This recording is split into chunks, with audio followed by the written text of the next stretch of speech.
అందరికీ నమస్కారం. Master TV ప్రేక్షకులందరికీ స్వాగతం. ఈరోజు ఆరోగ్యమస్తు ప్రోగ్రామ్కి విచ్చేసిన డాక్టర్ రవీంద్ర ఉప్పల్పాటి గారికి స్వాగతం. ఈరోజు నమస్తే సార్. ఈరోజు మనం మన చైల్డ్ స్పెషలిస్ట్ అయిన రవీంద్ర గారితో తల్లిపాల యొక్క విశిష్టత గురించి, వాటి యొక్క ఇంపార్టెన్స్ గురించి తెలుసుకోబోతున్నాం అన్నమాట. నమస్తే సార్. నమస్తే అమ్మ. సో పిల్లలకి ఎప్పటి నుంచి తల్లిపాలు అనేది అలవాటు చేయాలి? అంటే పుట్టిన మొదటి రోజు నుంచి కూడా పిల్లలకి 6 నెలల వయసు వచ్చేంత వరకు కూడా తల్లిపాలు మాత్రమే ఇస్తే మంచిది. ఎందుకంటే అవి మనకి మనిషి యొక్క ఎదుగుదలకు, శారీరకంగా కానీ మానసికంగా కానీ ఎదుగుదలకి అత్యున్నతమైనటువంటి పదార్థం. సో తల్లిపాలు అనేటువంటివి 6 నెలల వరకు కూడా తల్లిపాలు ఇస్తేనే మంచిది. చాలామంది పెద్దవాళ్ళు ట్రెడిషన్ అని చెప్పేసి పిల్లవాడు పుట్టిన వెంటనే తేనె పట్టిస్తే చాలా మంచిది అని చెప్పేసి అంటారు. తల్లిపాలు మంచివా, తేనె ముందు పట్టించడం మంచిదా sir? As a dictum, as a rule అని ఉంది. WHO ప్రకారం కానీ ఏ వైద్య శాస్త్రం అయినా కానీ చెప్పేది ఒకటే, 6 నెలల్లో పిల్లలకి తల్లిపాలకు మించి వేరే పదార్థాలు పట్టాల్సిన అవసరం ఉండదు.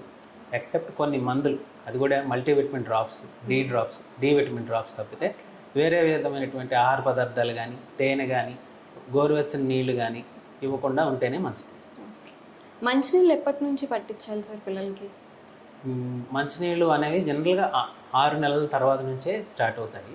6 నెలల ముందు నుంచి లోపు ఓన్లీ తల్లిపాలు. మనకు కావాల్సిన ఆహారం, బాడీకి కావాల్సినటువంటి నీరు అంతా కూడా తల్లిపాల నుంచే వస్తుంది. తల్లిపాలు పట్టడం వల్ల ఎటువంటి రోగ నిరోధక శక్తి అనేది పిల్లలకి వస్తుంది? అసలు మన హ్యూమన్ బాడీలో ఇమ్యూనిటీ డెవలప్ అవ్వడానికి తల్లిపాలలో చాలా రకాలైనటువంటి ఆహార పదార్థాలు ఉంటాయి. ఉదాహరణకి లాక్టోఫెరిన్ అని, అలాగే విటమిన్ డి అని, ఏ అని, ఇవన్నీ కూడా రకరకాల వైరల్ ఇన్ఫెక్షన్స్ నుంచి, బ్యాక్టీరియల్ ఇన్ఫెక్షన్స్ నుంచి కాపాడడానికి ఉపయోగపడతాయి. అదే ఆహార పదార్థాలు మనం వేరే గేదె పాలు కానీ, బయట నుంచి వచ్చేటువంటి పదార్థాలు, వేరే పాలు కానీ పట్టినా మనకు అందవన్నమాట. సో రోజుకి ఎన్నిసార్లు తల్లిపాలు అనేది ఇవ్వాలండి? జనరల్గా తల్లిపాలు అనేవి బిడ్డ ఎప్పుడు ఆకలితో అడిగితే అప్పుడు ఇవ్వాలన్నమాట. అది మనకి జనరల్గా ఎట్లా తెలుస్తుందంటే, అబ్జర్వ్ చేస్తున్నప్పుడు బేబీ లెగిచి చూసుకుంటుంది, అటు ఇటు చూస్తుంది, వేళ్ళు నోట్లో పెట్టుకుని పాలు తాగడానికి ప్రయత్నం చేయడం అనేది చేస్తుంది. అలాగే మామూలుగా బిడ్డ పాలు తాగిన తర్వాత 2 నుంచి 3 గంటలు పడుకుంటుంది, పొట్ట నిండితే కనుక. కొంతమంది పేరెంట్స్ ఏం చెప్తారంటే, పాలు తాగాక వెంటనే లేచిపోతుందండి 10 నిమిషాలకే అంటే, పాలు ఎక్కువసేపు ఇవ్వకపోవడం, ఇచ్చినప్పుడు కూడా బేబీ సరిగా తాగకపోవడం వల్ల ఇట్లా జరుగుతుంది. సో ఎప్పుడైనా సరే మీరు పాలు సరిపోతున్నాయి, ఎన్నిసార్లు ఇవ్వాలి అంటే, సుమారు 2 నుంచి 3 గంటలకు ఒకసారి పాలు తాగుతారు పిల్లలు. కొంతమంది అప్పుడే పుట్టిన పిల్లలు, అది వయసు పెరుగుతుంది, 2-3 నెలలు దాటిన తర్వాత ఫీడింగ్ 4 అవర్స్ గ్యాప్ పెరుగుతుంది. సో సుమారు రోజుకి 8 నుంచి 10-12 సార్లు అప్పుడే పుట్టిన బేబీ తాగుతుంది. అదే కొంచెం వయసు పెరిగిన 2 నుంచి 3 నెలలు 4 నెలల బేబీస్ అయితే రోజుకి 6 నుంచి 7 సార్లు వరకు తాగుతారు. Okay sir. కొంతమంది ఆడవాళ్ళలో బేబీ పుట్టిన వెంటనే పాలు సరిగ్గా పడవు. దానికి ఎటువంటి రెమెడీస్ తీసుకోవాలి? ఒకవేళ అలా పాలు పడకపోతే బేబీకి ఆల్టర్నేటివ్గా ఏం ఫీడింగ్ ఇవ్వాలి? జనరల్గా పుట్టిన వెంటనే బేబీకి పాలు అనేవి వస్తాయి, అది మనకు కనపడవు. బేబీ తల్లి రొమ్ము పట్టగానే ఆ పాలు నోట్లోకి వెళ్తాయి. అవి వచ్చే పాలు కొలెస్ట్రామ్ అంటాము. ఇనీషియల్గా వచ్చే పాలు అవి ఏంటంటే చాలా చిక్కగా ఉంటాయి. ఆ చిక్కగా ఉండడం వల్ల కొంచెం వచ్చినా సరే బేబీ యొక్క ఆకలి తీరడానికి మరియు ఎదుగుదలకు ఉపయోగపడతాయి. సో చాలామంది ఆ పాలను వదిలేస్తారు, ముర్రిపాలు అంటాం. అవి వదిలేయడం వల్ల బేబీకి నష్టమే తప్పితే ఎటువంటి ఇబ్బంది ఉండదు. సపోజ్ చాలామందికి కామన్గా అడిగే క్వశ్చన్, ఫస్ట్ మాకు పాలు రావట్లేదనే క్వశ్చన్ అడుగుతారు. వస్తాయి, కానీ తక్కువ వస్తాయి, బేబీకి సరిపోతాయి. మొత్తం క్వాంటిటీ అండ్ క్వాలిటీ పెరగడానికి 1-10 రోజులు పడుతుంది. ఇనీషియల్ ఫస్ట్ 1 వీక్ కూడా ఎవరికైనా సరే కొంచెం తక్కువగా వస్తాయి, కానీ సరిపోతాయి, బేబీ తాగినంత వరకు సరిపోతాయి. సో ఈ 1 వీక్ కొంచెం ఓపిక్గా ప్రతి 2 గంటలకు ఒకసారి, లేదా బేబీ అడిగినప్పుడు ప్రతిసారి కూడా 20 నుంచి 30 నిమిషాలు ఫీడింగ్ చేయండి. ఎక్కువ శాతం ఫీడింగ్ ఇస్తే ఎక్కువ మిల్క్ బేబీకి అవసరం ఉందని ఎక్కువ సెక్రీట్ అవుతాయి. సో దానివల్ల ఏంటంటే ఆన్ డిమాండ్ బేబీ ఎంత ఎక్కువ తాగితే అంత ఫీడింగ్ వస్తుంది. సో ఎక్కువ ఇవ్వడం వల్ల ఫీడింగ్ జనరేట్ అవుతుంది. సో రెండోది, ఒకవేళ ఎంత చేసినా పాలు రావట్లేదు, ఆ టైంలో చాలామంది ఎక్కువ మీరు చెప్పినట్టు పూర్వకాలం ఏంటంటే గోరువెచ్చని నీళ్ళు, తేనె అలాంటివి పట్టేవారు. యాక్చువల్గా అలాంటివి పట్టకూడదు. ఇప్పుడున్న పరిస్థితుల్లో బయట పాలు, గేదె పాలు కానీ, ఆవు పాలు కానీ కూడా పట్టడానికి అంత మంచిది కాదు. ఎందుకంటే చాలామంది కల్తీ చేస్తున్నారు, ఇవన్నీ కూడా ఉంటున్నాయి. ఆల్టర్నేటివ్గా ఉన్నవి డాక్టర్ గారిని అడిగి సిఫార్సు మీద ఫార్ములా ఫీడ్ అని అంటారు, అవి వరకు ఉన్నాయి. అది కూడా డాక్టర్ గారు రికమెండ్ చేస్తేనే వాడాలి తప్పితే మీరు సొంతంగా అయితే వాడద్దు. ఎక్కువ శాతం ఫస్ట్ 1 వీక్ పాలు తక్కువ వస్తాయి, కానీ సరిపోతాయి, ఇవ్వడం వల్ల పెరుగుతాయి. సో మనం గుర్తుంచుకోవాల్సింది బేబీకి తల్లిపాలు ఇవ్వడానికే ప్రాధాన్యత చూపించాలి. డాక్టర్ గారు, ఇప్పుడు పిల్లలు పాలు తాగిన తర్వాత వాళ్ళు ఫ్రీక్వెంట్గా వామిటింగ్స్ చేసుకుంటున్నారని చెప్పేసి చాలామంది తల్లులు టెన్షన్ పడుతూ ఉంటారు. అలాంటి టైంలో ఏం చేయాలి? ఎప్పుడు ఎక్కువగా ఆందోళన పడాలి? సో ఇది ఒక మంచి క్వశ్చన్ అండి. ఎందుకంటే పాలు తాగిన తర్వాత చాలామంది బేబీస్ కొంతమందికి వాంతులు అవుతాయి. సో ఫస్ట్ మనం గుర్తుపెట్టుకోవాల్సింది, బేబీ పాలు తాగడం అంటే ఓన్లీ పాలు ఒకటే కాదు, పాలతో పాటు కొంచెం గాలి కూడా లోపలికి తీసుకుంటారు. అంటే అదే పాలతో పాటు గాలి కూడా కొంచెం పొట్టలోకి వెళ్తుంది అనమాట. సో ఎప్పుడైతే పాలు ఇచ్చిన వెంటనే మనం పడుకోబెట్టకూడదు. ఫస్ట్ పాయింట్ అది. భుజాన్ని వేసుకొని కొంచెం జో కొట్టాలి, దానివల్ల తేన్పులు తెప్పించడం అంటారు. సో అలా చేయాలి. ఫస్ట్ అది చేస్తే ఎక్కువ శాతం వాంతులు అనేవి ఆగిపోతాయి. సో ఆ తేన్పు అయితే ఎప్పుడు వస్తుందో దాంతోపాటు పాలు కాకుండా గాలి బయటకు వచ్చేస్తుంది, వాంతి వచ్చే అవకాశం ఉండదు. 2, నార్మల్ బేబీస్ కూడా మీరు బర్పింగ్ చేసిన 2-3 సార్లు చిన్నగా పాలు, అరిగిన పాలు కొంచెం పెరుగులాగా బయటకు తీస్తారు. అది సహజం, ఎప్పుడు కంగారు పడాలి. చాలామంది చెప్పేది ఏంటంటే, కొంతమంది తాగిన పాలు తాగినట్టు కక్కేస్తున్నారు అని కూడా చెప్తారు. కానీ బేబీ వెయిట్ చెక్ చేస్తే ప్రీవియస్ విజిట్కి నెక్స్ట్ విజిట్కి బేబీ వెయిట్ గెయిన్ అవుతానే ఉంటుంది. సో ఫస్ట్ మనకు ఇంపార్టెంట్ క్రైటీరియా ఏంటంటే వెయిట్ గెయిన్. వెయిట్ బాగానే పెరుగుతుందా లేదా, 15 రోజులకు ఒకసారి లేదా 4 వారాలకు ఒకసారి బరువు చూసుకోవడం. విజిబుల్గా చూసినా తెలుస్తుంది. కొంతమంది వెయిట్ తగ్గుతుంటే ఇమీడియట్గా తెలిసిపోతుంది. సో వెయిట్ తగ్గుతూ ఉండడం అనేది కొంచెం ప్రమాదకరమైన సంకేతం. అది ఉంటే మాత్రం వెంటనే సంప్రదించాలి. 2, గట్టిగా ఏడుస్తున్నాం, పేచి పెట్టడం, వెనక్కి ఇరుచుకుని ఏడవడం, పాలు గొంతులోంచి కాకుండా ముక్కులోంచి కూడా రావడం, ఇలాంటివి ఉంటే మాత్రం వెంటనే సంప్రదించాలి. డాక్టర్ గారు, మదర్స్ చాలామంది ఈవినింగ్ టైం ఎక్కువగా పిల్లలు ఏడుస్తున్నారని చెప్పేసి దానికి అనాస అనేదో మెడిసిన్ యూజ్ చేస్తున్నామని చెప్పేసి చాలాసార్లు నేను ఫ్రీక్వెంట్గా కలిసిన వాళ్ళు చెప్పారు. దాని రీజన్ ఏంటి? జనరల్గా పిల్లలు కొంతమంది 15 రోజులు దాటిన తర్వాత నుంచి కూడా ఈ ప్రాబ్లం ఎక్కువ మంది ఫేస్ చేస్తారు. సో 15 రోజుల నుంచి జనరల్గా 3-4 నెలల మధ్యలో ఉన్న పిల్లలు ఎక్కువ ఈ కంప్లైంట్ చేస్తారు. చాలామంది అనాస మందులు అని చెప్పి వాడుతూ ఉంటారు. యాక్చువల్గా దాన్ని ఈవినింగ్ కోలిక్ అంటారు. ఈవినింగ్ కోలిక్ అనేది ఇంకా పూర్తిగా దానికి సంబంధించిన సైంటిఫిక్గా స్టడీస్ అయితే ఏమీ పూర్తిగా కంప్లీట్గా అర్థం కాలేదు. కానీ అది కంగారు పడాల్సిన విషయం అయితే కాదు. ఎక్కువగా ఎట్లా ఉంటుందంటే, సాయంత్రం 4 నుంచి 8-9 మధ్యలో పేచీ పెడతా ఉంటారు పిల్లలు, కొంచెం ఏడుస్తూ ఉంటారు. మనం ఏంటంటే ఆ టైంలో ఏం చేయాలంటే, అనాస మందులు అలాంటివి కాకుండా కొంచెం బేబీని భుజాన్ని ఎత్తుకొని జోగొట్టి అటు ఇటు తిరిగితే ఒక 2 నుంచి 5 నిమిషాల లోపు పిల్లలు ఊరుకుంటారు. అది ఆహార పదార్థం తల్లిపాలు, మనం 6 నెలల లోపు తల్లిపాలకు మించి ఏం పట్టం కాబట్టి పాలు కొంచెం అరుగుదల తక్కువగా ఉన్న వారికి ఎక్కువ వచ్చే అవకాశం ఉంటుంది. కొంచెం మనకి గట్ బ్యాక్టీరియా అంటాం, గట్లో మనకి మంచి బ్యాక్టీరియా ఉంటాయి. కొన్ని రకాల స్ట్రెయిన్స్ కొంతమందికి తక్కువగా ఉండడం వలన ఈ పెయిన్ వస్తుందని చెప్పి కొంతమంది స్టడీస్లో కనుక్కున్నారు. కాకపోతే అది ప్రమాదకరమైన ఇబ్బంది ఏం కాదు. కొంచెం కాకపోతే బేబీస్ ఏడుస్తూ ఉండడం వలన పేరెంట్స్ ఎక్కువ కంగారు పడుతూ ఉంటారు.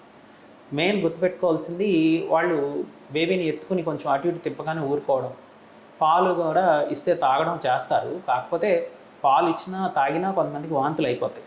అలా అయినప్పుడు కూడా కొంచెం ఎక్కువ కంగారు పడతారు. సో మనం బేబీ ఎత్తుకుని అటు ఇటు తిరిగినప్పుడు బేబీ ఊరుకుంటుంది అంటే కంగారు పడాల్సిన అవసరం అయితే ఏముండదు.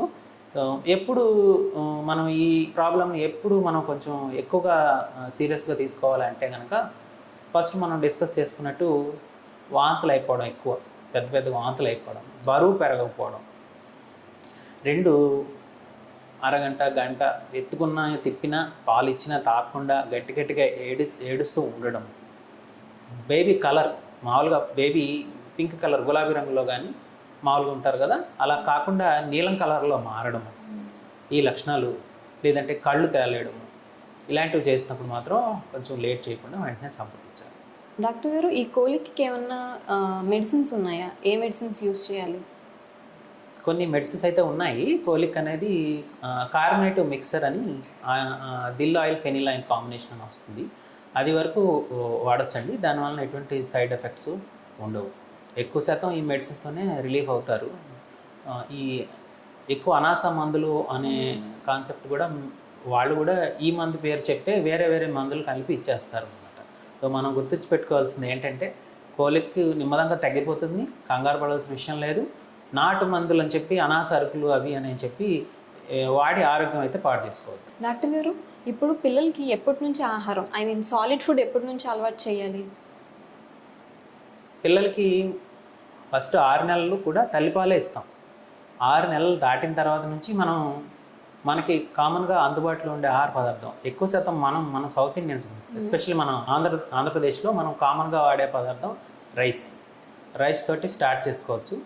అది కూడా ఏంటంటే రైస్ కూడా మనం అన్నంలాగా పెడితే తినదు. దాన్ని అన్నం కొంచెం ఉడికించి జావలాగా తీసి మెత్తగా ఇంచుమించు నీరులాగా చేసి మొదలు పెట్టాలి.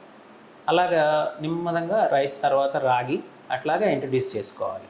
ఫస్ట్ నెల కూడా ఇంచుమించు రాగి జావ కానీ లేకపోతే అన్నంతో కాసిన జావ కొంచెం నీరుగా చేసి అలవాటు చేయాలి. ఎప్పుడెప్పుడు ఎలాంటి ఫుడ్స్ పెట్టాలి సార్? మొదటి 6 నెలల నుంచి 7-8 నెలల వరకు కూడా ఇంచుమించు ఒక రైస్ ఒక 3 వంతులు అయితే కనుక ముందు ఇనిషియల్గా రైస్తో స్టార్ట్ చేసుకోండి. ఉత్తి రైస్ జావ లేకపోతే రాగి జావ మొదలెట్టుకుని ఒక 2-3 వారాలు పోయిన తర్వాత రైస్ 3 పాళ్ళు, దానికి 1 వంతు పప్పు, కందిపప్పు కానీ పెసరపప్పు కానీ ఏదో ఒక రకమైన పప్పే వేయించుకొని శుభ్రంగా పొడి చేసుకుని దాన్ని ఉడకపెట్టేసి ఇంచుమించు గంజి జావలు ఎలాగ కాస్తామో దాన్ని కూడా అలాగే నీటి రూపంలో బాగా పల్చగా ఉండేటట్టు స్టార్ట్ చేసుకుని అలా వయసు పెరిగే కొలది కూడా ఆ జావని కొంచెం చిక్కబరుస్తాం అనమాట. నీరులాగా కాకుండా జావ నుంచి చిక్కగా కావడం అవన్నీ కూడా మార్చుకుంటాం అనమాట. అట్లా పెడతాం. సార్, పిల్లలకి సాల్ట్ అండ్ షుగర్ యూస్ చేయొచ్చా? యూస్ చేస్తే ఎంత మోతాదులో యూస్ చేయాలి? 2 సంవత్సరాల వరకు కూడా సాల్ట్ షుగరు అనేవి వాడుకుంటూ ఉంటే మంచిదండి పిల్లలకి. ఒకవేళ వేయాల్సి వచ్చినా సాల్ట్ వరకు వాడుకున్నా చాలా తక్కువ మోతాదు ఇస్తే మంచిది. షుగర్ అలవాటు చేయకుండా ఉంటే మంచిది. Okay sir. సార్, పిల్లలకి ఎప్పుడు ఎలా తినిపించాలి? ఫుడ్ ఎక్కువ క్వాంటిటీస్లో తినాలి అని కోరుకుంటారు కదా మదర్స్.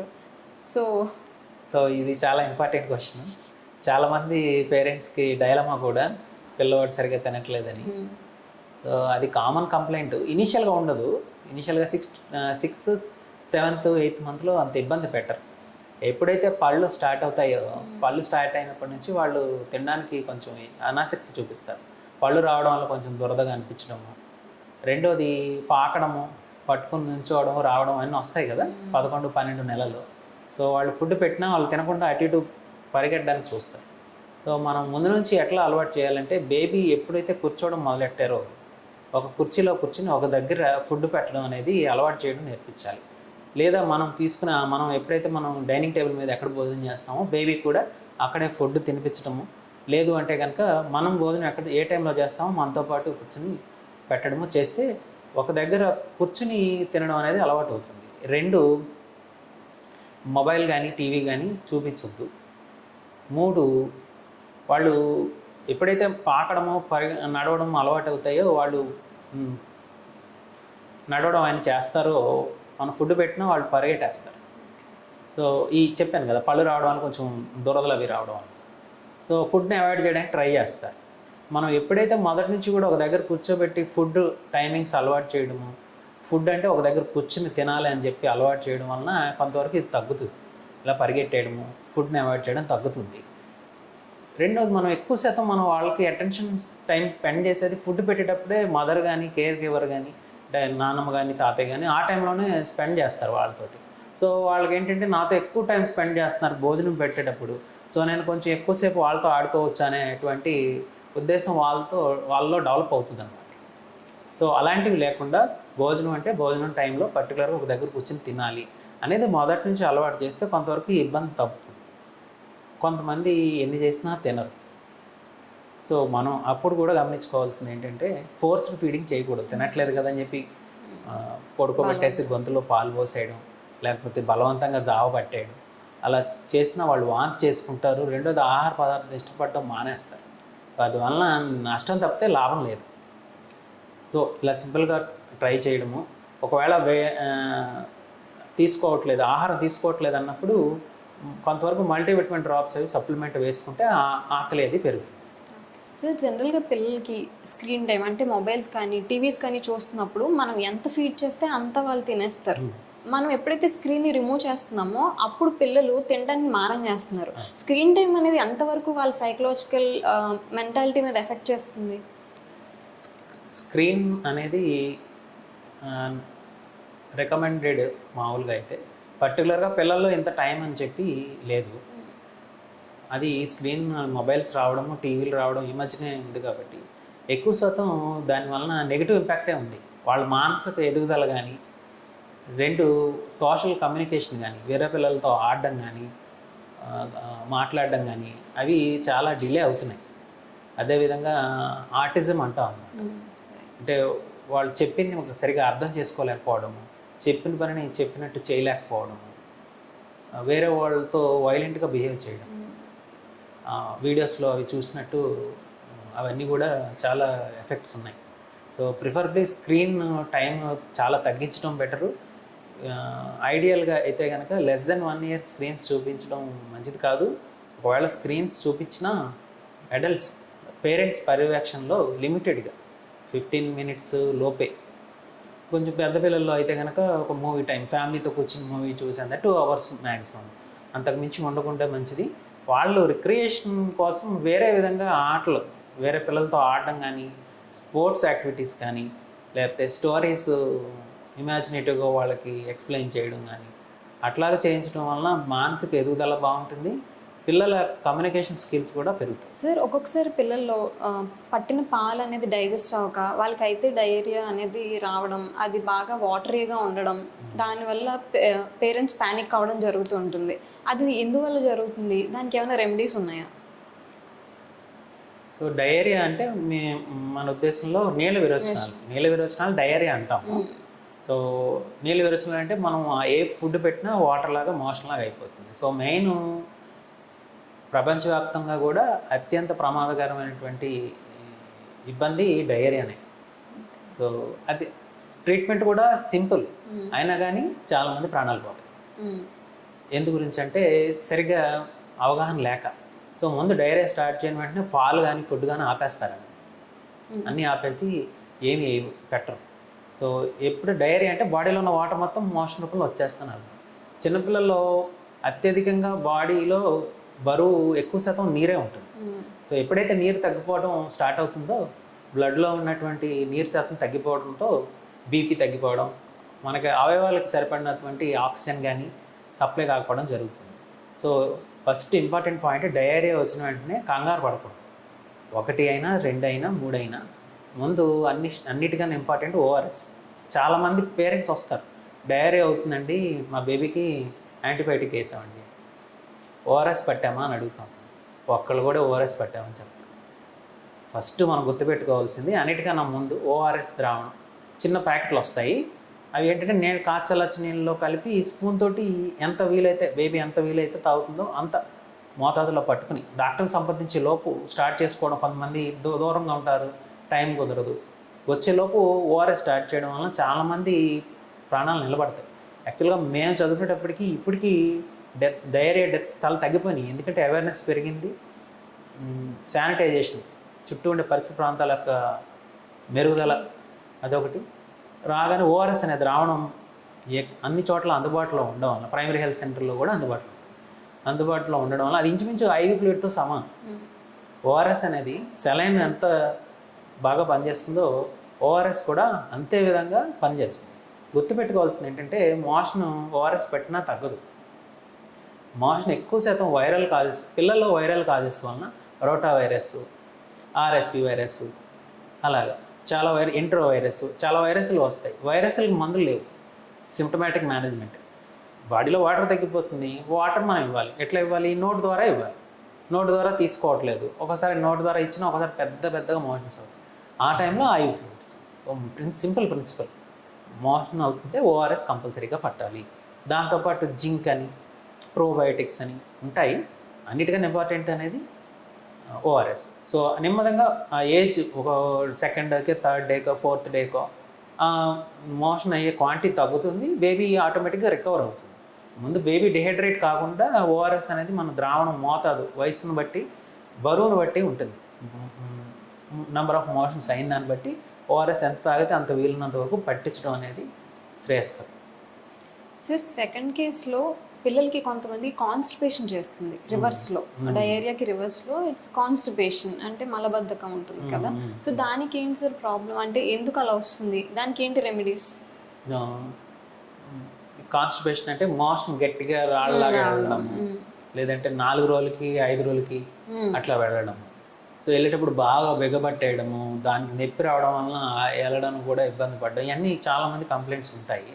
మెయిన్ కారణం ఏంటంటే తీసుకునే ఆహార పదార్థాల్లో పీచు పదార్థం ఉండకపోవడం. 6 months 7 months 8 months దాటిన తర్వాత కూడా పిల్లలకి కొంతమంది పాలు పడతారు, పాలే ఇస్తారు. ఆహారం అన్నం కానీ ఆకుకూరలు కానీ లేదా పప్పుచారు కానీ వేసి అన్నం పెట్టడం ఏమీ ఉండదు. సో ఎప్పుడైతే పాలు ఎక్కువ ఇవ్వడం ఉంటుందో కొంతమంది 2-3 సంవత్సరాలు కూడా ఓన్లీ పాలు తాగేవాళ్ళు ఉన్నారు. సో ఎక్కువగా పాలు తీసుకోవడం, పీచు పదార్థాలు లేని ఆహారం అంటే బిస్కెట్స్, జంక్ ఫుడ్స్ అంటే మన డీప్ ఫ్రై చిప్స్ అవి తీసుకోవడం, వాటర్ సరిగ్గా తాగకపోవడం, ఇవి మెయిన్ కాజెస్. దీన్ని అవాయిడ్ చేయాలంటే ముందు ఆహారం, ఇంట్లో తయారు చేసిన ఆహారం అంటే రైస్, దాంతోపాటు ఆకుకూరలు, పళ్ళు, సీజనల్గా దొరికే పళ్ళు మనకి ఇక్కడే ఈ సీజన్లో సపోజ్ ఇప్పుడు మ్యాంగోస్ సీజన్, మ్యాంగో సీజన్లో మ్యాంగోస్, సపోటా సీజన్లో సపోటా, కమలా బత్తాయి సీజన్లో కమలా బత్తాయి సీజన్లో సీజనల్ దొరికే ఫ్రూట్స్ పెట్టాలి. నీరు సరిపడినంత మోతాదు. సపోజ్ ఇప్పుడు ఒక 10 kgs బాబు ఉన్నారనుకోండి, ఇంచుమించు ఒక 800 నుంచి 1 లీటర్ నీళ్లు తాగించడం. చాలామంది నీళ్ళు తాగించరు పిల్లలకి, సో నీళ్లు తాగించడం కూడా ఇంపార్టెంట్. సో ఈ జాగ్రత్తలు తీసుకోవడం. 2 అంజీరు వాటర్ అని, ప్రోన్స్ వాటర్ అంటే మన ఎండు ద్రాక్ష, ఎండు ఖర్జూరం నానబెట్టి ఆ నీళ్ళు ఇవ్వడము, లేదా ఎండు ద్రాక్ష, ఎండు ఖర్జూరం తినడము పిల్లలకు అలవాటు చేస్తే మన మోషన్ కొంచెం మెత్తగా ఉంటుంది, వెళ్ళేటప్పుడు వాళ్ళకి నొప్పి రాకుండా ఉంటుంది. కొంతమంది ఏంటంటే టాయిలెట్ ట్రైనింగ్ ఎర్లీగా చేసేస్తారు. 1-1.5-2 సంవత్సరాలు రాగానే మోషన్కి ఎక్కడ పెడితే అక్కడ కొంతమంది తెలియదు కదా పిల్లలకి, వెళ్ళడం వలన వాళ్ళు తిట్టడం కానీ భయపెట్టడం కానీ చేస్తారు. దానివలన వాళ్ళు ఇంకా ఎక్కువ అది మైండ్లో పెట్టేసుకుని మోషన్కి వెళ్ళకుండా అలా ఉంచేసుకోవడం హార్డ్ అయిపోతుంది. అది చేయకూడదు. ఎర్లీ ట్రైనింగ్, టాయిలెట్ ట్రైనింగ్ చేయకూడదు. ఒక్కొక్క చైల్డ్ ఒక్కొక్క ఏజ్లో, కొంతమందికి 3 years దాటాక, కొంతమందికి 2.5 years దాటాక అది చెప్పినా కానీ మనం వాళ్ళకి కేరింగ్ లవ్గా చెప్పాలి తప్పితే వాళ్ళని తిట్టడము, ఇసుక్కోవడము, చిరాకు పడడము అది చేయకూడదు. సో ఇవన్నీ కూడా జాగ్రత్తలు తీసుకుంటే ఎక్కువ శాతం కాన్స్టిపేషన్ ప్రాబ్లం తగ్గుతుంది. అయినా ఇబ్బందిగా ఉంది అంటే కనుక ఒకసారి డాక్టర్ గారిని సంప్రదిస్తే కొన్ని మెడికేషన్స్ అయితే ఉంటాయి, అవి పెట్టుకుంటే రిలీఫ్ అవుతుంది. డాక్టర్ గారు, ఇప్పుడు ఒక్కొక్కసారి మదర్కి ఫీవర్ వచ్చినప్పుడు బేబీని ఫీడ్ చేయొద్దు అంటారు, ఎందుకంటే తల్లి వెచ్చదనం బేబీకి ట్రాన్స్ఫర్ అయ్యి బేబీకి కూడా ఫీవర్ వస్తుందని భయపడతారు, పెద్దవాళ్ళంతా అలాంటి సజెస్ట్ చేస్తారు. అది కరెక్ట్ సజెషనేనా? తల్లికి ఫీవర్ కామన్గానే ఉంటుంది. సో జలుబు దగ్గు వచ్చినప్పుడు కూడా ఫీవర్ వస్తుంది. మెయిన్ తీసుకోవాల్సిన జాగ్రత్త ఏంటంటే, ఇప్పుడు జలుబు దగ్గు ఉన్నప్పుడు తల్లి శుభ్రంగా హ్యాండ్ వాష్ చేసుకోవాలి, మాస్క్ పెట్టుకొని తల్లిపాలు ఇవ్వచ్చు. కొన్ని కండిషన్స్లో, కొన్ని చాలా రేర్ కండిషన్స్లో తల్లి కొన్ని మెడికేషన్స్ మీద ఉంటారు. యాంటీ ఎపిలెప్టిక్స్ అంటే ఫిట్స్ మెడికేషన్స్, లేకపోతే ఈ మన క్యాన్సర్ మెడికేషన్స్, వాటి వాడేటప్పుడు మాత్రమే తల్లిపాలు ఇవ్వద్దని చెప్తాం. మిగిలిన ఏ కండిషన్లో కూడా తల్లిపాలు ఇవ్వకుండా అవసరం లేదు. అన్నిసార్లు కూడా తల్లిపాలు ఇచ్చేయచ్చు. సార్, ఇప్పుడు బేబీకి ఫీవర్ ఉందనుకోండి, అప్పుడు ఎటువంటి ఫీడ్ అనేది ఇవ్వాలి బేబీకి? దేని మారదమ్మా. బేబీ ఫీవర్ ఉన్నప్పుడు కొంచెం ఫీడింగ్ తగ్గిస్తారు, తక్కువ తీసుకుంటారు. కొంచెం ఫీవర్ రావడం వల్ల వాళ్ళకి, మనకి ఫీవర్ ఎలా వచ్చినప్పుడు మనకి బాడీ పెయిన్స్ ఎట్లా ఉంటాయి, బేబీ కూడా అంతే, డల్గా ఉండడం ఇవన్నీ ఉంటాయి. సో ఏంటంటే మనం ఎక్కువసేపు తాగం. అంతకుముందు 15 గంట 20 నిమిషాలు తాగేవారండి, ఇప్పుడు 10 నిమిషాలకి ఆపేస్తున్నారు అంటారు జ్వరం వలన.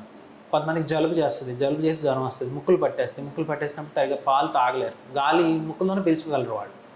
సో అప్పుడు ఏం చేయాలంటే ఆ నేజల్ డ్రాప్స్ ఉంటాయి, nasal drops, saline nasal drops, అవి వేసుకుని పాలిచ్చే ముందు క్లియర్ చేసి పాలిస్తే తాగుతారు. 2 నంబర్ ఆఫ్ టైమ్స్ మనం ఏదైతే తల్లిపాలు ఆన్ డిమాండ్ ఫీడ్ 2-3 గంటలు కనుక్కున్నాం కదా, కొంతమందికి ఏంటంటే ఒంట్లో బాగున్నప్పుడు గంటకి కొంచెం ఇవ్వాల్సి వస్తుంది. డిమాండ్ తక్కువ తక్కువ సార్లు ఎక్కువ సార్లు తాగుతారు. సో అది ఒక జాగ్రత్త తీసుకుంటే సరిపోతుంది. సార్ మన ఇంటరాక్షన్లో మీరు ఇందాక sugar and salt mostly avoid చేయడం బెటర్ పిల్లలకి బిలో 2 years ఉన్న వాళ్ళకి అని చెప్పారు. దానికి ఏమైనా పర్టికులర్ రీజన్ ఉందా? రీజన్ అంటే మనం ఎక్కువగా షుగర్ సాల్ట్ ఇవ్వడం వల్ల ఏంటంటే కొంతమంది టూ మచ్ షుగర్ ఉంటేనే తింటాం అలవాటు అవ్వడం, లేదా టూ మచ్ సాల్ట్ ఉంటేనే అలవాటు అవ్వడము. అంటే ఓన్లీ వాళ్ళు సాల్ట్ ఉంటేనే తింటారు, లేకపోతే నాకు తీపిగా ఉంటేనే తింటానని ఇంక చివరికి అవి ఆహార పదార్థాలే తింటారు.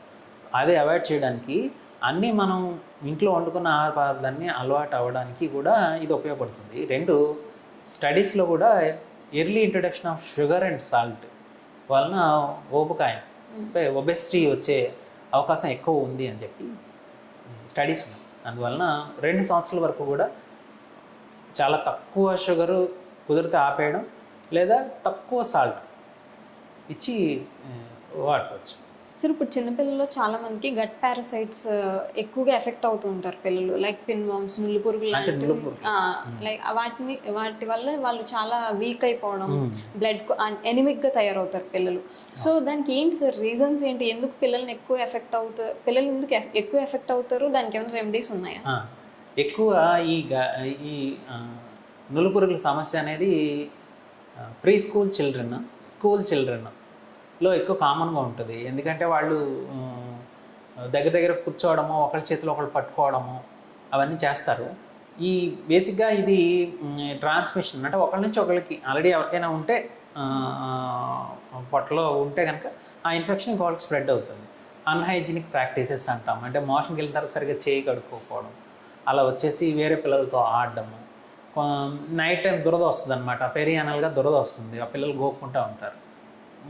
అది సిమ్టమ్, క్లినికల్ సిమ్టమ్ అది వాళ్ళు అలా సేమ్ అలాగే స్కూల్లో కూడా చేస్తారు, దురద వచ్చినప్పుడు గోకోవడం, అలాగే వచ్చి వేరే పిల్లలతో ఆడేయడము. అలా చేయడం వల్ల ఏంటంటే వేరే పిల్లలకి ఎలాగ స్ప్రెడ్ అవుతుంది కామన్గా, ఆ ఏళ్ళు మళ్ళీ నోట్లో పెట్టుకోవడం, అట్లా స్ప్రెడ్ అవుతుంది. మెయిన్ కామన్ కాజు దగ్గరగా ఉండడము, ఒకరికొకరి నుంచి ఒకరికి స్ప్రెడ్ అవ్వడము.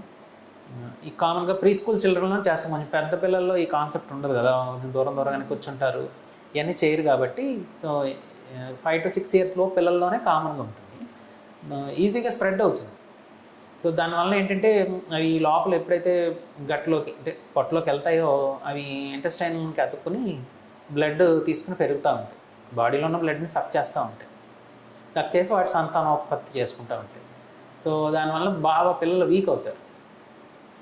మనకు కామన్గా ఉండే ప్రోగ్రామ్ ఇండియా మొత్తం కూడా అంగన్వాడీస్ కానీ వాళ్ళు మంత్లీ కానీ 6 monthly కానీ ఆల్బెండజోల్ ట్యాబ్లెట్స్ కానీ సిరప్స్ కానీ ఇస్తున్నారు. 6 months or 1 yearly. సపోజ్ తగ్గట్లేదు, ఫ్రీక్వెంట్గా తగ్గట్లేదు, ఇబ్బందిగా ఉంది, ఆ టైంలో కొంచెం డోస్ మాడిఫై చేసి వాడాల్సి వస్తుంది. సో కామన్గా ఇండియా మొత్తం కానీ మన గవర్నమెంట్ స్కూల్స్లో కానీ అంగన్వాడీ ఆశా వర్కర్లు కానీ వాళ్ళు ఎప్పుడు ఇస్తారో వాళ్ళు చక్కగా ఆ మెడిసిన్ వరకు వేసుకుంటే ఈ ప్రాబ్లం చాలా వరకు తగ్గిపోయింది, ఇంకా ఉండదు కూడా, తగ్గుతుంది. సో వీక్ అవుతారు, ఇప్పుడు పిల్లలు వీక్ అవుతారు, హిమోగ్లోబిన్ తగ్గిపోతుంది కదా బ్లడ్ తాగేస్తాయి కాబట్టి. ఆ హిమోగ్లోబిన్ పెరగడానికి ఐరన్ సప్లిమెంట్ వాడుకోవడం, ఆ ఐరన్ రిచ్ ఫుడ్స్ అంటాం, అంటే ఆకుకూరలు, పాలకూర ఒకటి, మెంతికూర ఒకటి, మునగాకు, ఖర్జూరం పండు, క్యారెట్, బీట్రూటు, నట్స్ అంటే బాదము, పిస్తా, లేకపోతే కనుక వేరుశనగ పప్పు అచ్చులు అంటాం కదా, వేరుశనగ పప్పు చిక్కీ అచ్చులు అంటాం, అవి ఇచ్చుకోవడం వల్ల న్యూట్రిషనల్ డెఫిషియన్సీ కొంచెం వరకు కరెక్ట్ అవుతుంది. ఎక్కువ తగ్గితే మాత్రం ఐరన్ సప్లిమెంటేషన్ సిరప్స్ వాడాల్సి వస్తుంది. సో జనరల్గా బ్రెస్ట్ ఫీడింగ్ చేయడం వల్ల మదర్కి బోన్ డెన్సిటీ తగ్గిపోవడం, లేదంటే కాల్షియం డెఫిషియన్సీ వల్ల బోన్ ఏక్స్ రావడం, ఇలాంటి కొన్ని సిమ్టమ్స్ కనిపిస్తాయి మదర్స్లో.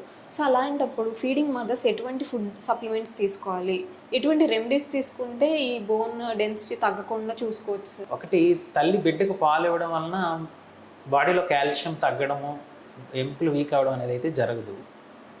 ఎప్పుడైతే తల్లి బాడీలో ఎప్పుడైతే కాల్షియం తగ్గిపోతుందో బేబీకి సెక్రెట్ అయ్యే మిల్క్లో కూడా కాల్షియం లెవెల్స్ ఆటోమేటిక్గా తగ్గిపోతాయి. ఇదంతా ఎందుకు జరుగుతుందంటే మనం విటమిన్ డి లెవెల్స్ మనకి తగ్గిపోతున్నాయి. ఎందుకంటే మనం ఇదివరకు అవుట్డోర్లో ఉండేవాళ్ళం, ఎక్కువ సన్కి ఎక్స్పోజ్ అవుతూ ఉండేవాళ్ళం, బాడీలో సెన్సెస్ అయ్యేది. మనకేంటంటే ఇండోర్ అంటే సన్లైట్ తగ్గకపోవడం వల్ల విటమిన్ డి తగ్గిపోతుంది. ఆటోమేటిక్గా విటమిన్ డి తగ్గగానే కాల్షియం గట్ నుంచి కాల్షియం అబ్జర్ప్షన్ చేసిన శక్తి తగ్గిపోయి ఆ డిపాజిషన్ కూడా తగ్గిపోతుంది, బోన్స్లో డిపాజిషన్ తగ్గిపోతుంది. 2 మెటరల్ హార్మోన్స్ ఉంటాయి, ఈస్ట్రోజన్, ప్రొజెస్ట్రాన్, సైకిల్ వలన ప్రతి నెల మారుతూ ఉంటాయి సైకిల్స్.